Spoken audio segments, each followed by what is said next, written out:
Anyị abatago na agba nke ịbụa part 2 n'ihe nkọwara na agba nke izizi. Ọ bụrụ na ị ma na ị chọrọ ka ị gbanahị ọya a na-akpọ diabetes maọbụ na onye nke gị na-agabiga ọnọdụ dị otu a, biko jee wetasịara m afịa ọgwụ a niile. Nke mbụ bụ gịnị? Plantain flour, ụdị onufuru ọ dị, weta ya nnukwu. Nke ịbụa bụ gịnị? Moringa leaf or the seed. Nke ịtọ bụ gịnị? Mee pawpaw flour, and also you can as well add it the leaf. Nke ikpetemazụ bụ gịnị? Garlic.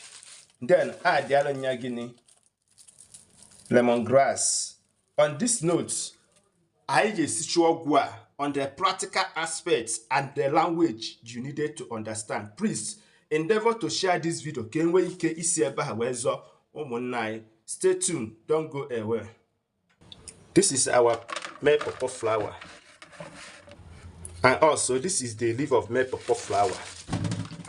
We wash it. We put it in our cooking pot. This is our plantain flour. Remember what I told you. This plantain flour contains vitamin A and vitamin C. You can use it to treat a person who is having kidney stone and gallbladder stone and prostate. It's very rich in vitamin and mineral.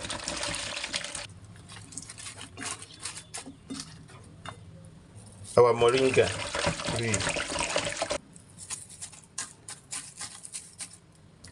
This is our garlic.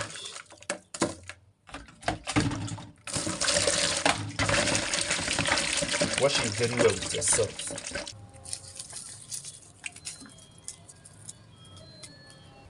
This one is our lemongrass.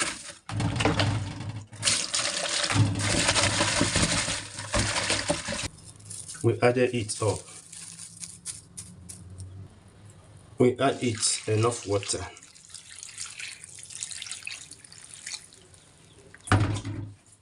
We cover it. This is a practical.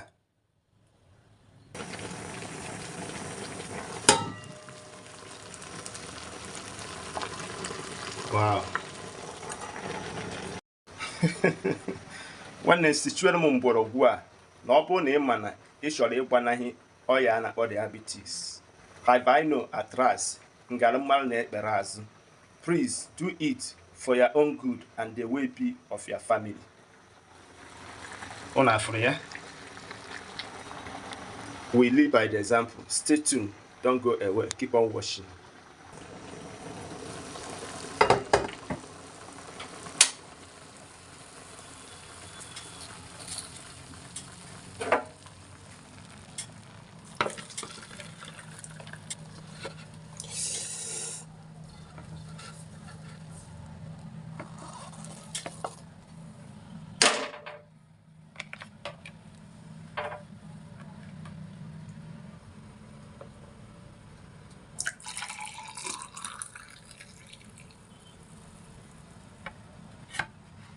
Ihe bụ ọgwụ diabetes. Ọ bụrụ na onye nke gị na-agabiga ọnọdụ dị otu a, mere ihe ndị a nkọwasịrị gị, ma gị onwe gị nwere ike ị na-emekwa ya n'aka onwe gị ka ị nwee ike ịgbanaghị ya bụ ọya. Ọ bụrụ na ị na-enwekwa shuga, mekwara ya bụ ihe. Ọ bụrụ na ị na-enwe high cholesterol, mekwa ya bụ ihe. Ọ bụrụ na ị na-enwe kidney and gallbladder stone, mekwa ya bụ ihe. Ya bụ ihe na-enyere aka to boost immunity and also take care of other health related issues. It's drinkable. Ka m gosi gị ka o si wee gbatakwuru.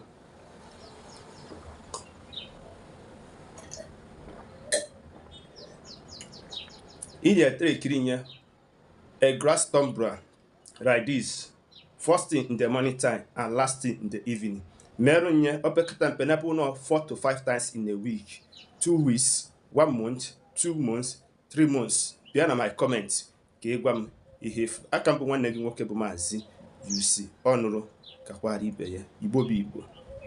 Ndewo.